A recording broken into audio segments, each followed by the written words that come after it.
Hello, everybody. Welcome back. The question we're going to be discussing today is how do you persuade someone you respect? We all have different people in our lives who we really respect and might often find hard to convince them on different things. So, how do you persuade people while still maintaining your utmost respect and appreciation of them?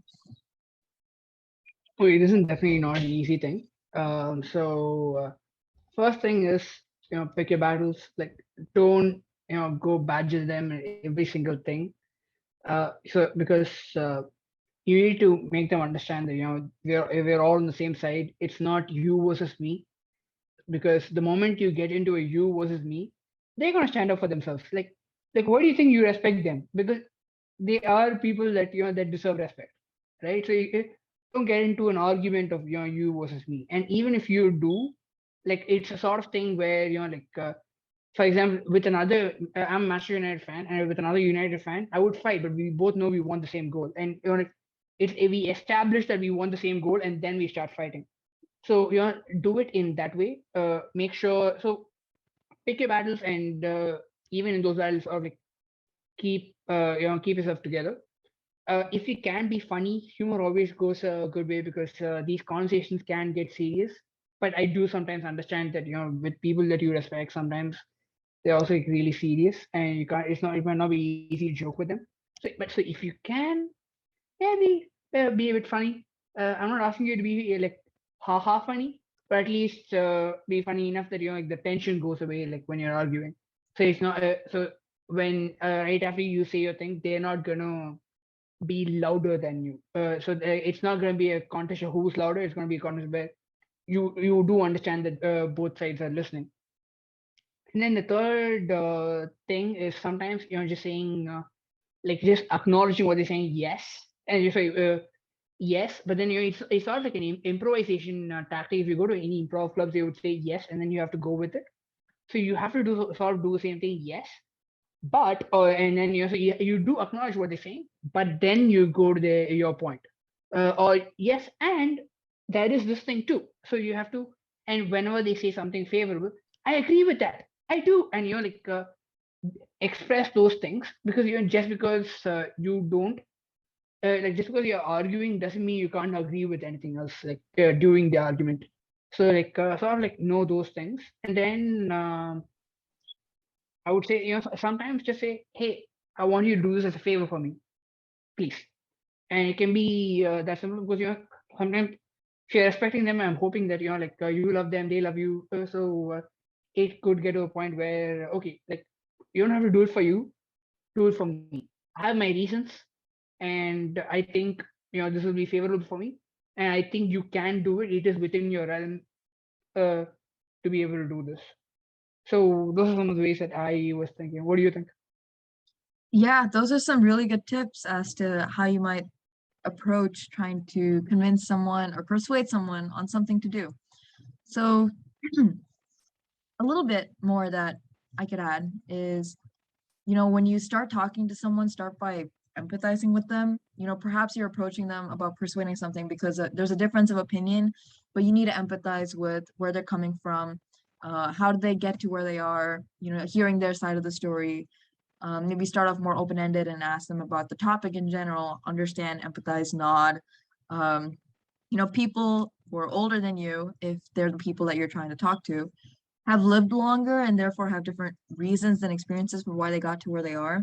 So, understand why they've developed the beliefs or motivations they have about whatever it is that you're trying to talk to them about, which will help you frame your request in a way that is like empathetic and understanding of why they've come to where they are. For a lot of immigrant parents, there are different values that they were raised on in terms of adjusting to a new country or what they need to do in order to survive.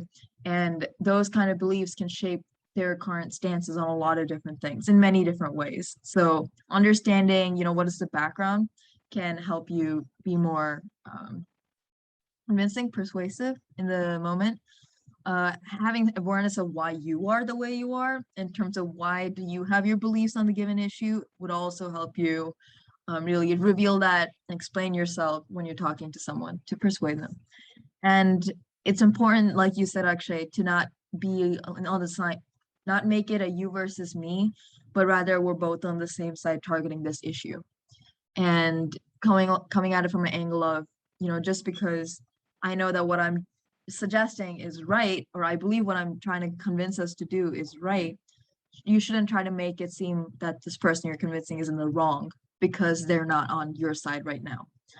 So that's kind of some basic ideas, and anything that you can kind of do to convince them to be more open-minded would be helpful, because generally when there are people you respect, they've learned a lot of things already and they know why they do what they do. So most of your requests are going to get tuned out, in the example of inertia from before.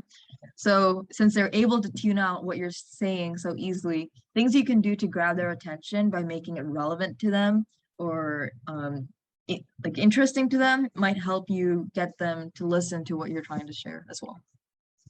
Yeah, I definitely agree. And it's a sort of thing where you don't say, the whole world is against me, and why are you being against me too?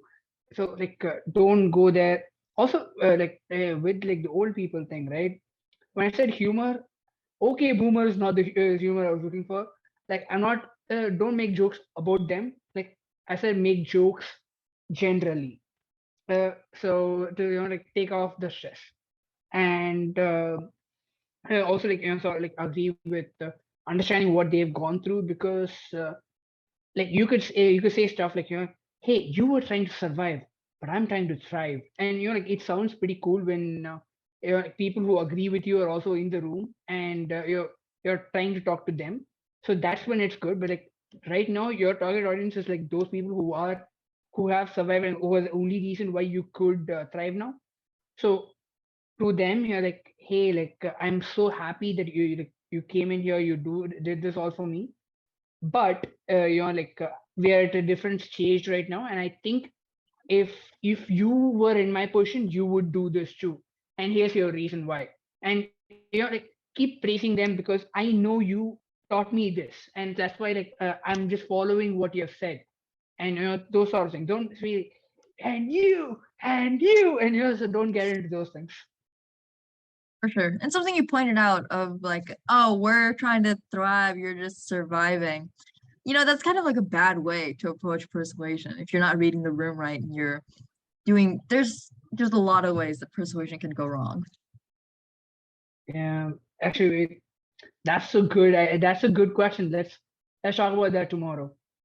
Sounds good. See you then. See you. Oh, you're still here? Well, thanks for getting to the end of the video. Hey, while you're still here, make sure to like, comment, subscribe, and hit the notification bell to get new updates when we post videos. Also, make sure to check out these equally exciting videos as well. Have you pressed it yet? Come on, you have 5 seconds left. 3, 2, press it now!